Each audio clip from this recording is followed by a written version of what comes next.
ಮಂತ್ರಿ ಆಗ್ತೀನಿ ರಿಜ್ವಾನ್ ಅರ್ಷದ್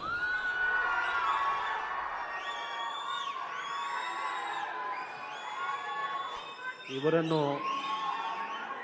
ನೂತನ ಸಚಿವರಾಗಿ ಅಧಿಕಾರ ಪದದ ಮತ್ತು ಗೌಪ್ಯತಾ ಪ್ರಮಾಣ ವಚನವನ್ನು ಸ್ವೀಕರಿಸಲು ವೇದಿಕೆಗೆ ಆಹ್ವಾನಿಸುತ್ತೇನೆ.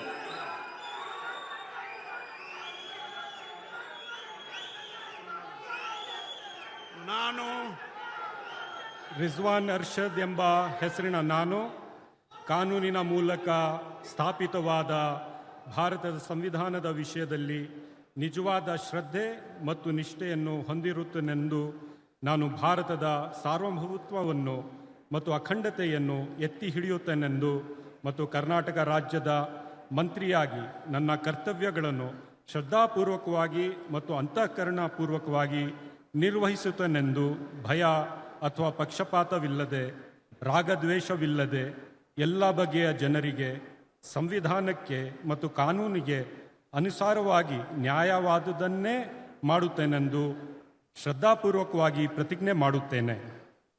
ನಾನು ರಿಜ್ವಾನ್ ಅರ್ಷದ್ ಎಂಬ ಹೆಸರಿನ ನಾನು ಕರ್ನಾಟಕ ರಾಜ್ಯದ ಮಂತ್ರಿಯಾಗಿ ನನ್ನ ಪರ್ಯಾಲೋಚನೆಗೆ ತರಲಾಗುವ ಅಥವಾ ನನಗೆ ತಿಳಿದು ಬರುವ ಯಾವುದೇ ವಿಷಯವನ್ನು ರಾಜ್ಯದ ಮಂತ್ರಿಯಾಗಿ ನನ್ನ ಕರ್ತವ್ಯಗಳ ಯುಕ್ತ ನಿರ್ವಹಣೆಗೆ ಅಗತ್ಯವಾಗಬಹುದಾದ ಸಂದರ್ಭದಲ್ಲದೆ ಅನ್ಯಥಾ ಯಾರೇ ವ್ಯಕ್ತಿಗೆ ಅಥವಾ ವ್ಯಕ್ತಿಗಳಿಗೆ ಪ್ರತ್ಯಕ್ಷವಾಗಿ ಅಥವಾ ಪರೋಕ್ಷವಾಗಿ ತಿಳಿಸುವುದಿಲ್ಲ ಅಥವಾ ಬಹಿರಂಗಪಡಿಸುವುದಿಲ್ಲ ಎಂದು ಶ್ರದ್ಧಾಪೂರ್ವಕವಾಗಿ ಪ್ರತಿಜ್ಞೆ ಮಾಡುತ್ತೇನೆ.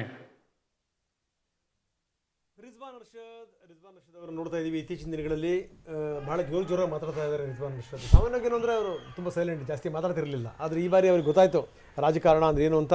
ಯಾವುದಾದ್ರೂ ಏನಾದರೂ ಈ ಮಾತನಾಡುವಂಥ ಸಂದರ್ಭದಲ್ಲಿ ಭಾಳ ಜೋರಾಗಿ ಮಾತಾಡ್ತಾ ಇದ್ದಾರೆ. NSUI ಮುಖಾಂತರ ತಮ್ಮ ರಾಜಕೀಯ ಜೀವನ ಆರಂಭ ಮಾಡಿರುವಂಥವ್ರು ರಿಜ್ವಾನ್ ಅರ್ಷದ್.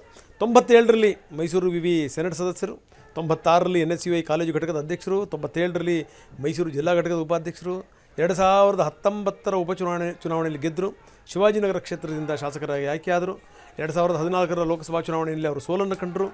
ಬೆಂಗಳೂರು ಕೇಂದ್ರದಿಂದ ರಿಜ್ವಾನ್ ಸ್ಪರ್ಧೆ ಮಾಡಿದರು, ಆದರೆ ಅದೃಷ್ಟ ಒಲಿದು ಬರಲಿಲ್ಲ. 2019ರ ಲೋಕಸಭಾ ಚುನಾವಣೆಯಲ್ಲೂ ಕೂಡ ಅವರು 2ನೇ ಬಾರಿ ಮತ್ತೆ ಸೋಲನ್ನು ಕಂಡರು. 2023ರಲ್ಲಿ ಶಿವಾಜಿನಗರ ಕ್ಷೇತ್ರದಿಂದ ಅವರು ಗೆದ್ದಿದ್ದಾರೆ. 2 ಬಾರಿ ಅವರು ಶಾಸಕರು. ಸೊ ಇದು ಎಲ್ಲೋ ಒಂದು ಕಡೆಗೆ ಈ ಕಡೆ ಭಾಗದಲ್ಲಿ ಈ ಮುಸ್ಲಿಂ ಮುಖಂಡರನ್ನು ಬೆಳೆಸಬೇಕು ಅನ್ನುವಂಥದ್ದಿದೆ. ಸೊ ಹೀಗಾಗಿ ರಿಜ್ವಾನ್ ಆಯ್ಕೆ. ರಿಜ್ವಾನ್ ಯಂಗ್ ಆ್ಯಂಡ್ ಎನರ್ಜೆಟಿಕ್, ಒಳ್ಳೆಯ ಕೆಲಸ ಮಾಡುವಂಥ ನಿರೀಕ್ಷೆ ಇದೆ ಜನರಿಗೆ. ರಿಜ್ವಾನ್ ಅರ್ಷದ್ ಅವರಿಗೆ ಒಲಿದು ಬಂದಂಥ ಮಂತ್ರಿ ಭಾಗ್ಯ.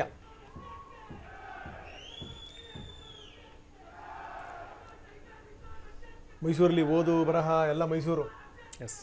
ಮೈಸೂರಿಂದ ರಾಜಕೀಯದಲ್ಲಿ